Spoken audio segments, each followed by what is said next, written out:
여러분 안녕하십니까? 광주 MBC 뉴스데스크입니다. 20대 대선이 일주일 앞으로 다가온 가운데 모레부터 시작되는 사전투표에 여야가 사활을 걸고 있습니다.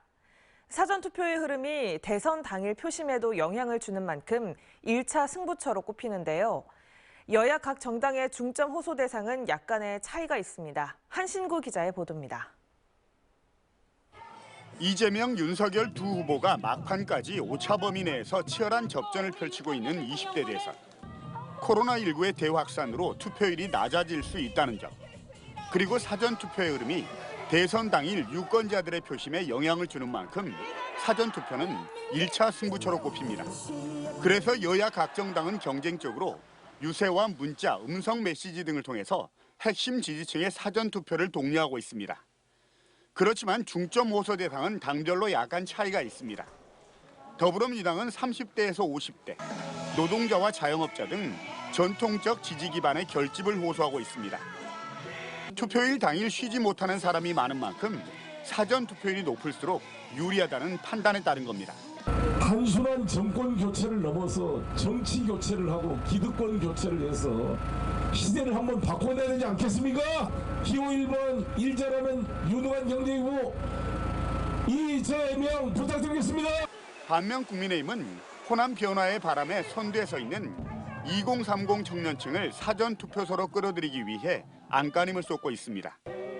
이준석 대표가 오는 4일 광주에서 청년들과 함께 사전투표를 하겠다고 밝힌 것도 이런 맥락으로 풀이됩니다. 2030 유권자들이 윤석열 후보에게 응답하고 있는 겁니다. 이 젊은 유권자들은 3월 4일, 5일 사전투표일에 대부분 투표할 겁니다.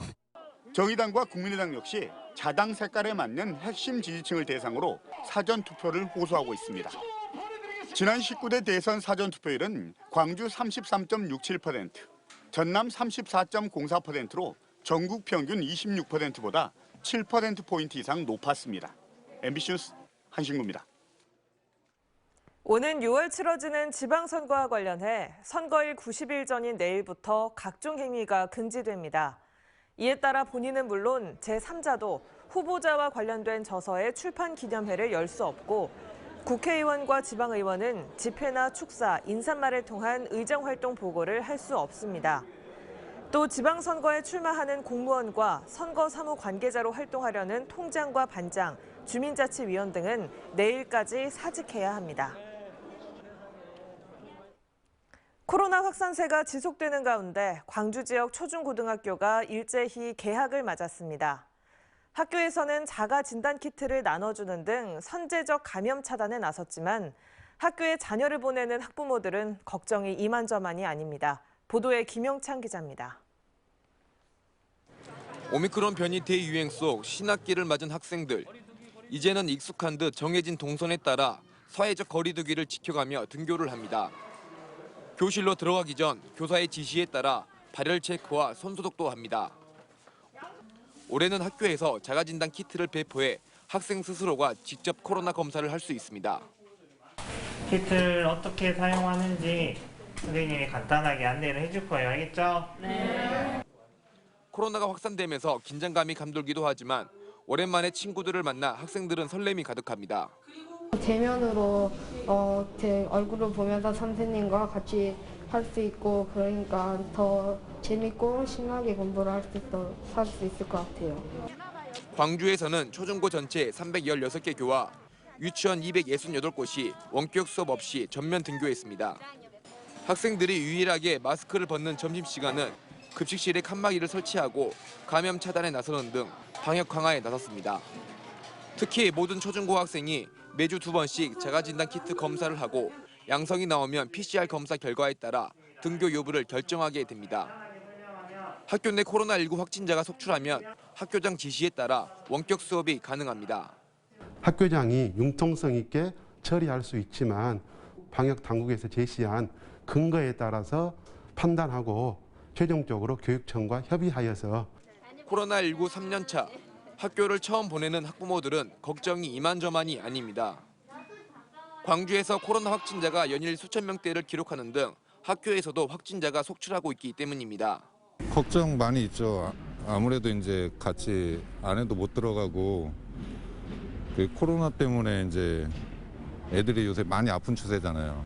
교육당국은 코로나 확산세가 이달 중순 분수령을 맞을 것으로 예상하면서 학교 내 방역에 촉각을 곤두세우고 있습니다. MBC 뉴스 김영창입니다. 광주와 전남 지역에서 이틀 연속 10,000명이 넘는 확진자가 속출하고 있습니다. 광주시와 전라남도에 따르면 어제 하루 1,250여 명의 신규 확진자가 발생한 데 이어 오늘 오후 6시를 기준으로 1,900여 명의 신규 확진자가 발생했습니다. 방역당국은 광주 전남 학교가 일제히 개학한 만큼 집단 감염이 학교에서 발생하지 않도록 자가진단 키트 활용 등 대책 마련에 고심하고 있습니다. 한편 지난 1월 월별 확진자는 7,200여 명이었고 지난달 월별 확진자는 1월 달보다 10배가량이 증가한 6만 7천여 명이 확진 판정을 받았습니다. 국내 유일의 에너지 분야 특화대학 한국에너지공과대학이 드디어 개교했습니다. 빛가람 에너지밸리 육성을 위해 5년 넘게 공을 들인 결과인데요. 에너지 분야의 인력과 기술이 나주를 중심으로 집적화될 수 있을지 기대가 모아지고 있습니다. 이다현 기자입니다. 나주의 터를 잡은 국내 최초의 에너지 분야 특화대학 한국에너지공과대학교가 문을 열었습니다.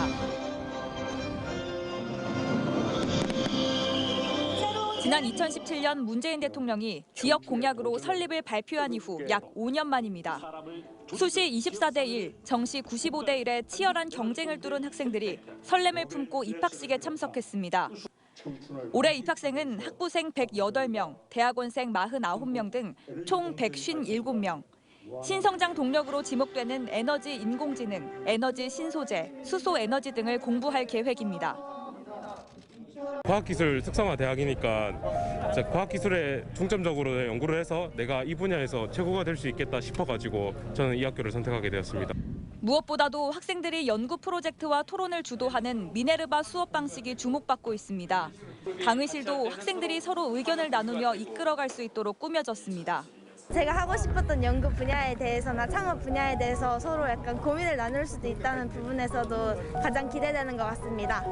한국에너지공대는 2050년까지 에너지 분야에서 세계 10위권 안에 드는 대학이 되겠다는 목표를 세웠습니다. 교수진의 포부도 남다릅니다. 켄텍이 우리나라 최고의 에너지 중심 대학이 될 수 있도록 저희가 열심히 하도록 하겠습니다. 물론 이제 시작인 만큼 향후 더 갖춰야 할 부분도 남아 있습니다. 현재는 강의실과 연구실 등 핵심 기능을 하는 일부 건물만 지어진 상태입니다. 대학 측은 앞으로 본관과 기숙사, 데이터 센터 등을 추가적으로 지을 예정입니다. 교수진도 단계적으로 충원해야 합니다. 전남도는 한국에너지공대 설립을 계기로 에너지 분야의 기술과 인력이 집결되는 효과를 노리고 있습니다. 대한민국 그리고 전라남도 광주남 혁신도시가 세계적인 에너지 신산업의 허브가 될 것으로 이렇게 생각합니다. 오랜 준비와 고민 끝에 세워진 한국에너지공대. 희망찬 청사진처럼 세계적인 에너지 인재 요람으로 자리매김할 수 있을지 주목됩니다. MBC 뉴스 이다현입니다. 전남대와 조선대에서 신입생 정원 미달 학과가 속출했습니다. 전남대는 신입생 전체 정원 4,251명에서 38명이 미달했고 조선대는 신입생 전체 정원 4,385명에서 16명이 미달했습니다. 미달된 학과는 전남대 광주 캠퍼스의 경우 컴퓨터 정보통신공학과 등 3곳, 여수 캠퍼스는 해양바이오식품학과 등 10곳입니다. 조선대는 미달 학과를 공개하지 않았지만 다수 학과가 미달된 것으로 알려졌습니다. 광주시가 만 5세까지 무상보육을 확대해 전국 최초로 영유아 무상보육을 실현하겠다고 밝혔습니다. 광주시는 유치원비 지원은 교육청과 분담률을 협의하고 어린이집 비용도 지원해 만 5세까지 무상보육을 실현할 계획입니다. 어린이집 비용은 매년 초 보육정책위원회에서 학부모로부터 수령하는 필요경비 수납 한도액을 정하고 있습니다. 광주시가 5.18 민주화운동과 관련해 허위사실 유포에 적극적인 대응을 이어갑니다. 광주시에 따르면 지난해 5월과 6월 5.18과 관련해 허위 사실을 유포한 게시물 26건을 수사 의뢰했습니다. 이를 수사한 경찰은 중복 게시자 등 11명을 검찰에 송치했고 검찰은 기소 여부를 판단하고 있습니다.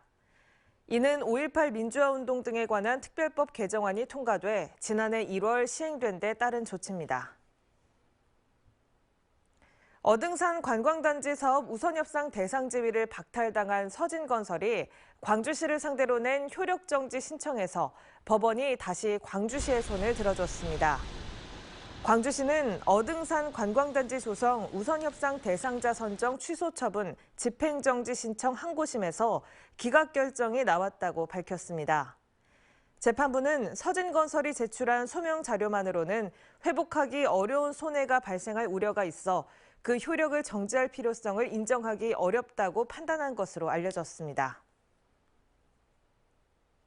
고향사랑 기부제의 성공적 운영을 위해서는 제도적 기반과 전담부서 구성 등 지자체 차원의 선제적 대응책 마련이 필요하다는 주장이 제기됐습니다. 광주 전남연구원은 고향사랑 기부제 시행 주요 쟁점과 지자체의 대응 방안 발간을 통해 기부금 모금 사용 등의 근거 기반 구축과 전담 조직 구성, 기부금 사용 수요처 발굴, 기부자 관리 체계 구축 등 다양한 정책 방향을 제시했습니다. 연구진은 또 예산 수립과 결산 등의 절차에 주민 참여를 의무화해 기금 운용의 투명성, 공정성, 책임성을 높여야 한다고 말했습니다. 전라남도가 다음 달 17일까지를 대형 산불 특별 대책 기간으로 정했습니다.